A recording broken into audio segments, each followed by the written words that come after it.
Hello friends, welcome to my channel natural environment. Friends, हरसिंगार का वैसे तो एक पेड़ होता है जिसमें वाइट ऑरेंज कलर के फ्लावर्स होते हैं और ये नाइट में खिलते हैं। इनमें भीनी भीनी सी बहुत प्यारी सी खुशबू होती है जो देखने में बहुत सुंदर लगते हैं। लेकिन आप इसे मीडियम साइज़ के 10 से 12 इंच के पॉट में रखकर बालकनी में, टेरेस में, जहाँ भी आप इसे रखना चाहते हैं वहाँ इसे रखकर बहुत सारे फूल ले सकते हैं।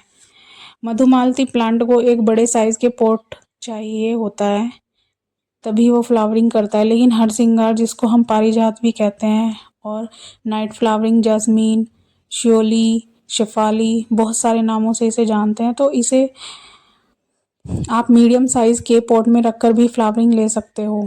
इस प्लांट से रिलेटेड जितने भी इम्पोर्टेंट इन्फॉर्मेशन है वो सब मैं इसी वीडियो में आपके साथ शेयर करूँगी। ये जो मेरा हरसिंगार का प्लांट है, इसे मैं 2 साल पहले बहुत छोटा सा प्लांट लेकर आई थी। डे 1 से लेकर आज तक मैंने इसकी केयर कैसे कितनी की है, इसको फर्टिलाइज़र देने का तरीका थोड़ा अलग है, मैंने कैसे इसे घना बनाया है, क्या क्या चैलेंजेस फेस किए हैं, वो सारी बातें आपसे शेयर करूँगी। ये प्लांट एक धार्मिक पौधा है। ये पौधा सुख समृद्धि लेकर आता है और हरि का श्रृंगार इससे होता है। भगवान कृष्ण को भी ये प्लांट बहुत प्रिय है। दूसरी बात ये है कि ये एक मेडिसिनल प्लांट भी है। अगर नी में पेन है, सार्टिका की प्रॉब्लम है या फीवर नहीं उतर रहा है तो इसकी पत्तियों से दवाई बनती है। इस प्लांट के जो फ्लावर्स हैं वो एक नेचुरल फूड कलर का भी काम करते हैं। इन फ्लावर्स को सुखाकर ऑरेंज कलर बनता है और जब इसकी खुशबू मुझे मिल जाती है तो मैं बहुत ही खुश हो जाती हूँ। ये एक बहुत ही हार्डी और इजी टू केयर प्लांट है। आप इसे एक बार घर लेकर आओ, अगर ये आपके घर पर सेट हो गया तो ये आपके घर से कभी नहीं जाएगा। सारे प्लांट्स को आप एक ही तरह से ट्रीट नहीं कर सकते। हर प्लांट का अपना एक बिहेवियर होता है और कोई ना कोई रिक्वायरमेंट होती है। हरसिंगार एक गर्मी वाला प्लांट है। फरवरी से लेकर सितंबर तक बहुत अच्छे से ग्रो करता है। नई नई ब्रांचेस निकलती है, नई नई पत्तियां निकलती है, लेकिन इसमें फ्लावरिंग ऑटम सीजन यानी पतझड़ में होती है, यानी सितंबर के एंड या अक्टूबर में ही इस पर फ्लावरिंग होती है। लगभग 2 महीने इसमें फ्लावरिंग होने के बाद जब ठंड पड़ती है तो दिसंबर से लेकर जनवरी तक थोड़ा सा ये स्ट्रेस में जाता है। जैसे ही फरवरी आती है आप इसकी फिर से कटिंग कर दो और हार्ड प्रूनिंग कर दो तो ये प्लांट फिर से ग्रोथ करता है और नेक्स्ट सितंबर तक बहुत अच्छे से ग्रोथ करता रहता है। बात करें प्रोपगेशन की तो इसे कटिंग से और सीड से भी ग्रो कर सकते हैं। अगर आप इसे कटिंग या सीड से ग्रो करना चाहते हैं तो बेस्ट टाइम है फरवरी, लेकिन अगर आप इसे नर्सरी से बाय करना चाहते हैं तो ये आपको मार्च एंड या अप्रैल में मिलेगा। नेक्स्ट बात जो आती है वो ये है कि अगर हम इसे न्यू प्लांट लेकर आते हैं तो इसकी केयर हम कैसे करें। इस प्लांट को आप जितने बड़े पॉट में रखोगे उतना ही अच्छा है। एक मोस्ट इम्पोर्टेंट बात यह है कि जब आप इस प्लांट को नर्सरी से लेकर आते हैं तो इसे मिट्टी के पॉट में ही लगाएं। एक बार ये मिट्टी के पॉट में सेट हो गया, सारे सीजन इसने देख लिए, फ्लावरिंग कर ली, उसके बाद आप इसे किसी भी पॉट, सेरेमिक, सीमेंट या प्लास्टिक के किसी भी पॉट में लगा सकते हैं।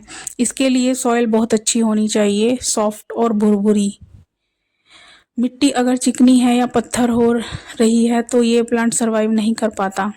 इसकी सॉइल मिक्सचर में आप गार्डन सॉइल, सैंड, काउडंग ले सकते हैं। इसकी रिपोर्टिंग इवनिंग में ही करनी है और रिपोर्टिंग के बाद अच्छे से वाटरिंग करनी है।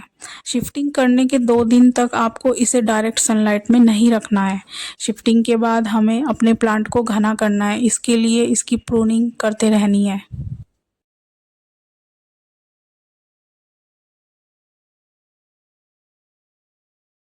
अब बात आती है इसकी सनलाइट रिक्वायरमेंट की। आपको इस प्लांट को ऐसी जगह रखना है जहां आपके घर में सबसे ज़्यादा धूप आती हो, लेकिन कम से कम 4 घंटे की धूप इसके लिए ज़रूरी है। इस प्लांट में प्रूनिंग एक बहुत ही मोस्ट इम्पॉर्टेंट टिप्स है। हमें इस प्लांट की प्रूनिंग करनी है, कटिंग करनी है। प्रूनिंग हमें ब्रांच की टिप से कट करके करनी है। जहाँ से आप कट करेंगे वहीं से न्यू ब्रांचेस निकलेंगी। बात करें वाटरिंग की तो कुछ ऐसे प्लांट होते हैं जिन्हें मिट्टी में नमी पसंद है, जैसे गुलाब, एरिका पाम। इनकी मिट्टी हल्की सी मॉइस्ट रहनी चाहिए। और कुछ ऐसे प्लांट हैं जिनकी मिट्टी हमेशा गीली नहीं होनी चाहिए, जैसे बोगनविलिया और हरसिंगार। हरसिंगार का प्लांट ओवर वाटरिंग से खराब हो जाता है। बात करें फर्टिलाइज़र की, तो हरसिंगार के प्लांट को फर्टिलाइज़र देने का अलग तरीका है। फरवरी से सितंबर में मैं इसे काउडंग लिक्विड फर्टिलाइज़र देती हूँ। इन मंथ में कोई और फर्टिलाइज़र की इस प्लांट को कोई ज़रूरत नहीं है, लेकिन अक्टूबर, नवंबर, दिसंबर और जनवरी, इन 4 महीने में मैं इसे मस्टर्ड के एक लिक्विड फर्टिलाइज़र देती हूँ। अक्टूबर से लेकर दिसंबर के बीच में इसे बनाना पील लिक्विड फर्टिलाइज़र या ऑनियन पील फर्टिलाइज़र भी दे सकते हैं। मेरा प्लांट अभी फ्लावरिंग कर रहा है और इसमें गुच्छे में कलियां बनती है। इसके फ्लावर नाइट में खिलते हैं और मॉर्निंग में प्लांट से गिर जाते हैं। गर्मियों में मैंने इस प्लांट को सेमी शेड एरिया में प्लेस कर दिया था और ये अच्छे से ग्रोथ करता रहा, और जैसे ही रेनी सीज़न ख़त्म हुआ तो मैंने इसे फुल सनलाइट में रखा है और ये अच्छे से ग्रोथ कर रहा है और इस पर फ्लावरिंग भी हो रही है। अगर आपका प्लांट लंबे समय से ग्रोथ नहीं कर रहा है तो आप इसकी रूट प्रूनिंग या रिपोर्टिंग कर सकते हैं। रूट प्रूनिंग और रिपोर्टिंग के लिए रेनी सीज़न सबसे बेस्ट टाइम है। तो फ्रेंड्स, ये जो बातें मैंने शेयर की हैं, इन्हें फॉलो करके आप हरसिंगार के प्लांट की केयर अच्छी तरह कर पाएंगे। अगर आपको ये वीडियो पसंद आई हो तो आप इस वीडियो को लाइक कीजिए, शेयर कीजिए, कमेंट कीजिए और मेरे चैनल को सब्सक्राइब कीजिए। Thanks for watching.